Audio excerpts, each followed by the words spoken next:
Que este caso ha tomado ribetes de escándalo, consideramos de interés que la opinión pública y las autoridades competentes conozcan este testimonio. Johnny Sánchez Sierra nos cuenta la historia de Galleta.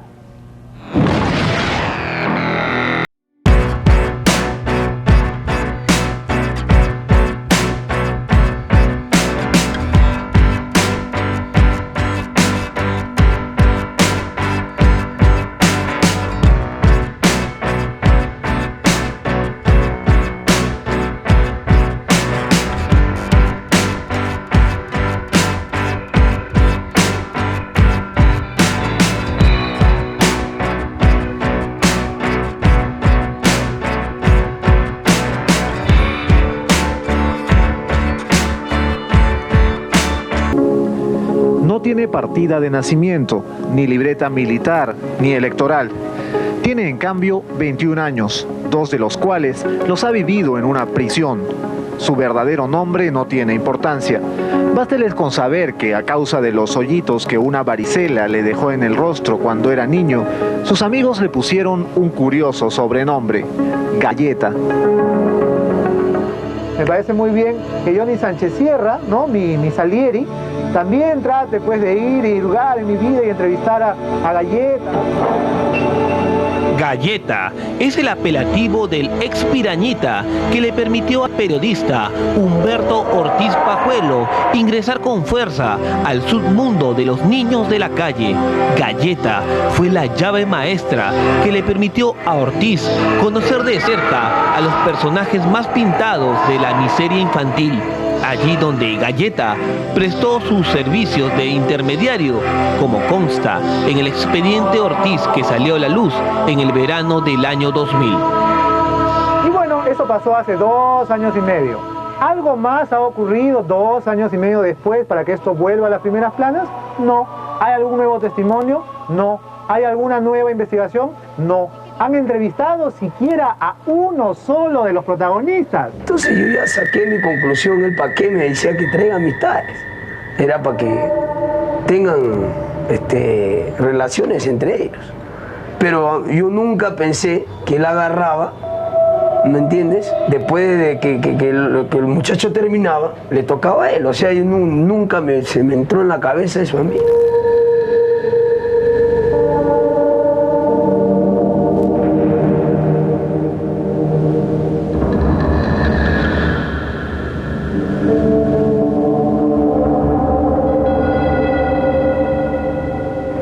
Un viernes por la noche, Galleta apareció en las oficinas de Panorama y su presencia puso en alerta al personal de seguridad.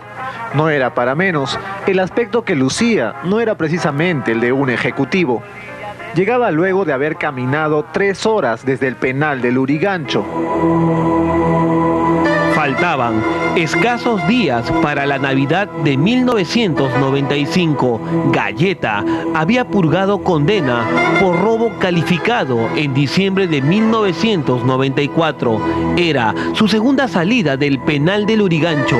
Humberto Valladolid Galleta no tenía dónde pasar su primera noche fuera de prisión.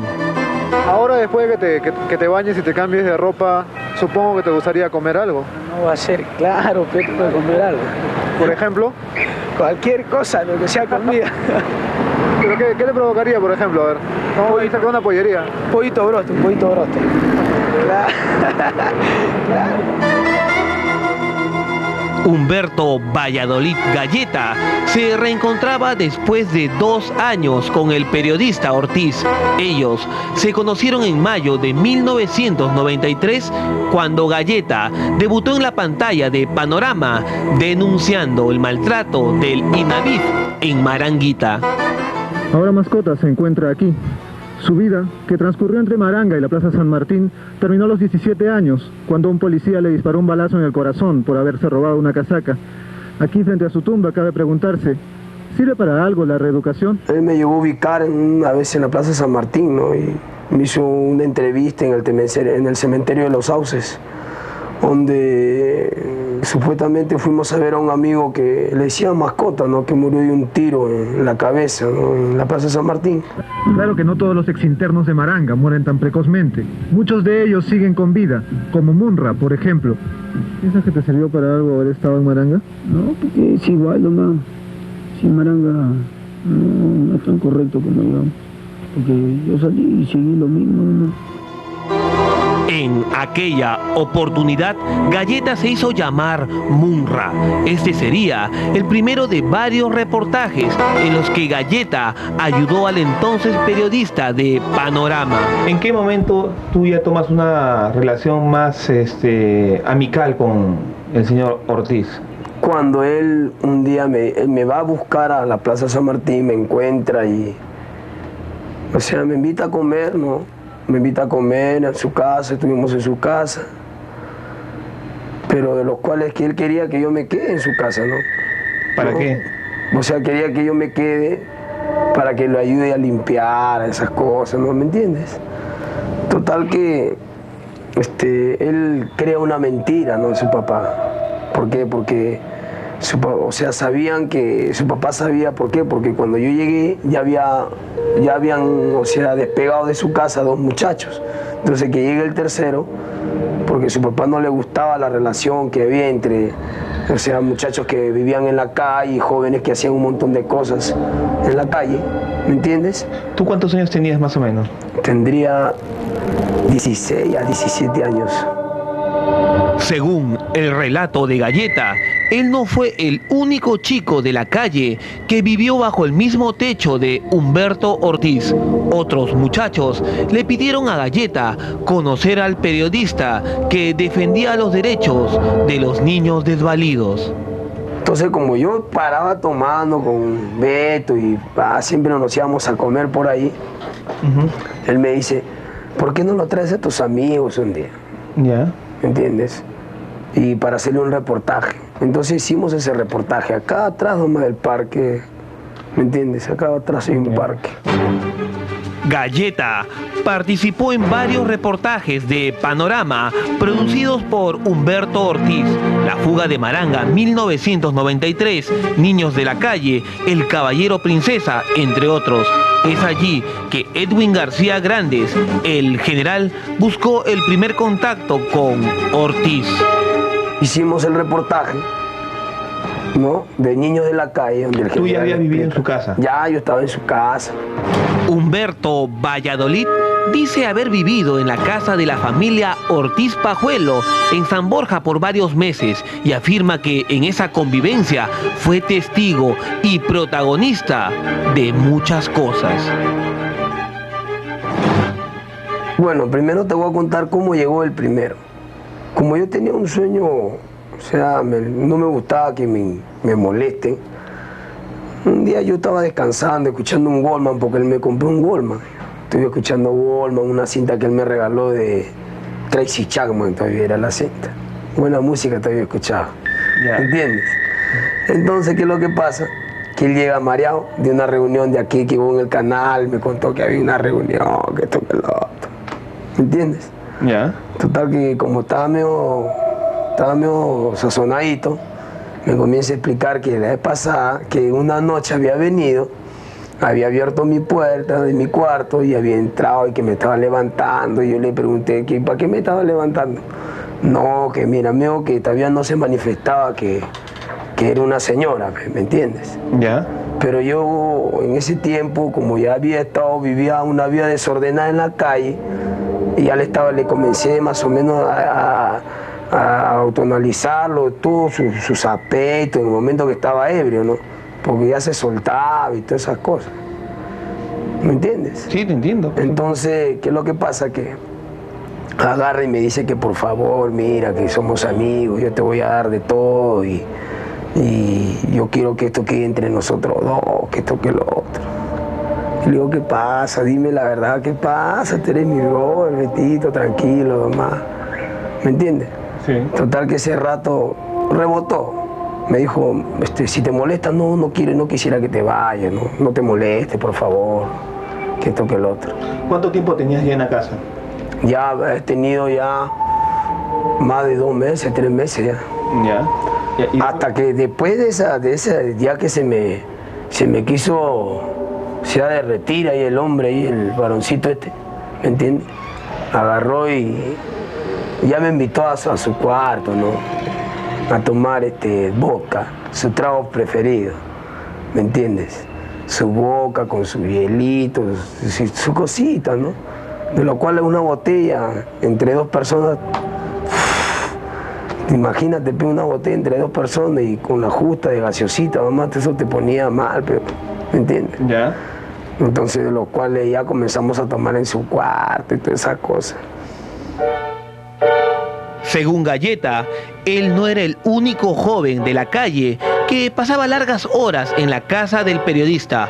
Otros amigos de él visitaban a Beto gracias a sus buenos oficios. Él los presentaba y los hacía entrar a la casa de San Borja. Le presentaba amigos, ¿me entiendes? Y yo solamente me iba y dejaba a mi amigo. Hasta que un día no llegué a irme. ¿Te quedaste en la casa? Me quedé en la casa. Y lo comencé a, como se dice vulgarmente, a ranear, a espiar. Hay una ventanita, está la puerta, arriba había una ventanita. Entonces ahí mirando. Entonces vi cómo estaba con el muchacho, teniendo una relación, ¿no? ¿Me entiendes? De lo cual de todo eso, o sea, cambió la figura. ¿Cómo que cambió la figura? O sea, cambió la figura ¿en qué sentido? En que ya no era el muchacho, ya, sino era Beto. Después de que el muchacho terminaba, le tocaba a él. O sea, nunca se me entró en la cabeza eso a mí. ¿Qué le dijiste tú ese día, Beto? Bueno, toqué la puerta. Les partí el vacilón, como se dice en este tiempo, ¿no? Y bajé. O sea, yo le dije, bro, o sea, ¿qué estás haciendo? Tú loco, estás mal.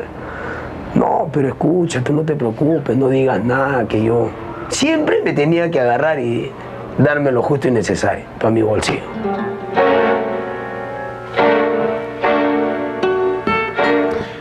Para este muchacho, curtido en las duras paredes de un reformatorio, marcado por las navajas de sus peleas callejeras y acostumbrado a vivir en las peores condiciones, lo que afirma haber visto en el dormitorio de Beto Ortiz fue el límite y decide abandonar a su amigo, el reportero de televisión, no sin antes presentar al general, un muchacho tan curtido y necesitado como él.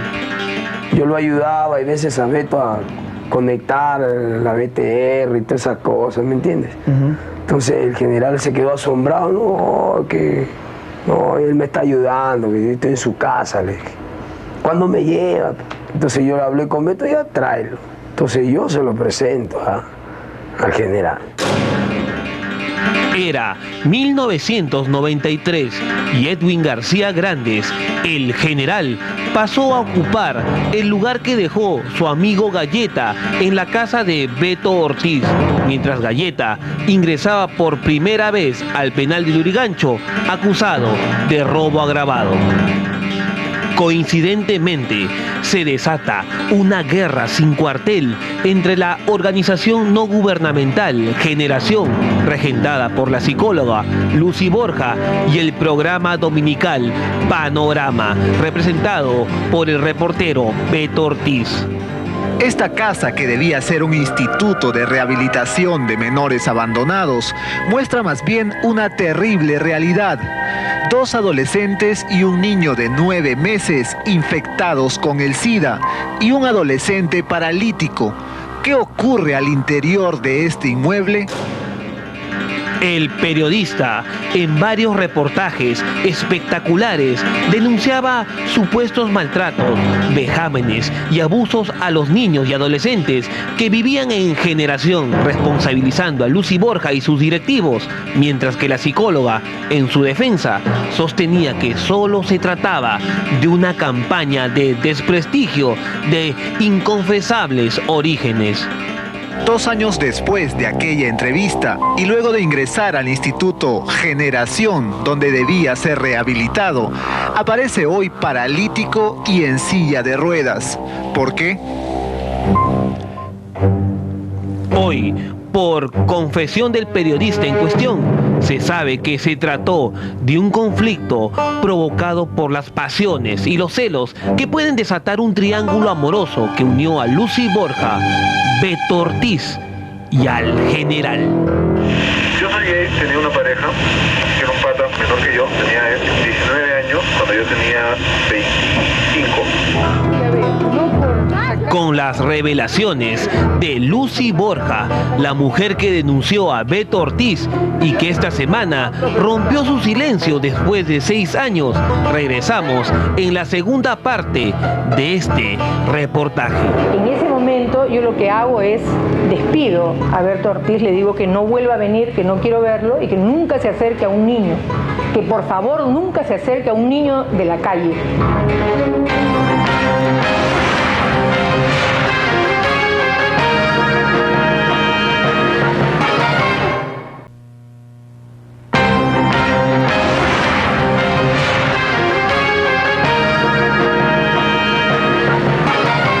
Esta es la segunda parte del reportaje de Johnny Sánchez Sierra. ¿Qué te motiva a hablar a ti, Galleta? Bueno, me motiva a hablar porque por el daño que se ha causado, ¿no? Por el daño que ha causado a mis amigos, ¿me entiendes? Por el daño que ha causado a mis amigos, por el daño que ha causado a mi persona. Galleta, el avesado piraña, cabecilla de más de una fuga en Maranguita, había dejado de ser un adolescente peligroso para convertirse en un reo primario del penal de Lurigancho. Su lugar lo tomó otro joven como él, el general, un fornido ex interno del reformatorio de menores que fue a parar al Instituto Generación, la ONG regentada por la psicóloga Lucy Borja Espinosa. Aquí no hay ningún problema de homofobia, ¿no? Una cosa es la homosexualidad, otra cosa es la violación, definitivamente. El general cumplió con diligencia su papel de productor de campo de los reportajes de Beto Ortiz gracias a sus contactos y don de mando. El entonces reportero de Panorama pudo ingresar varias veces al mundo subterráneo de los pirañitas de Lima y así logró sintonizados y a la vez polémicos reportajes como La Princesa Caballero, Los Barracones del Callao y El Hueco de Wilson. Era marzo de 1994. El solitario y siniestro rito infantil de la absorción del Terocal constituye para quienes lo observamos desde fuera un espectáculo sórdido y desolador, el suicidio lento y masivo de nuestros niños. Precisamente por este reportaje, Lucy Borja denunció a Ortiz Pajuelo por primera vez. Nosotros hacemos una denuncia contra el propio Beto Ortiz por corrupción de menores, porque en el video del Hueco él le da droga a los niños para grabarlos, le pone en la boca droga, le pone pasta básica a un niño de 10 años. ¿Por qué estos pequeños han elegido al Terocal como bálsamo para sus miserias? ¿De qué manera les permite escapar del aterrador mundo en el que habitan? Ponemos una denuncia en la comisaría de Alfonso Ugarte y el propio comisario me dice que había interferencias y que no se podía investigar.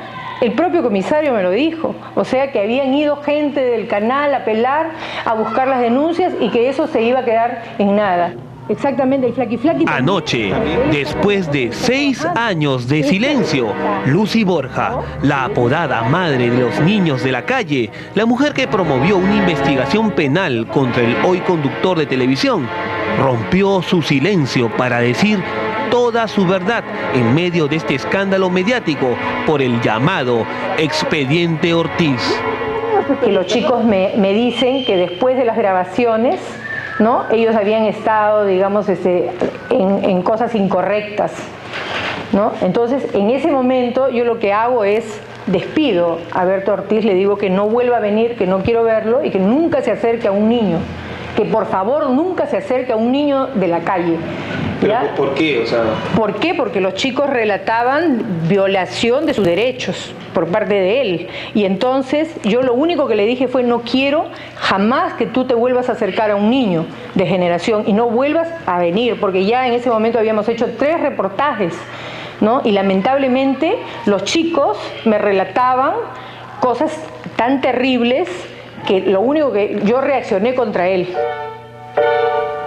Cuando la institución, fundada por Lucy Borja, le cerró las puertas definitivamente, Beto Ortiz denunció supuestos maltratos, abandono, promiscuidad y hasta contagio de SIDA en 2 reportajes de impacto titulados Generación, la casa del terror.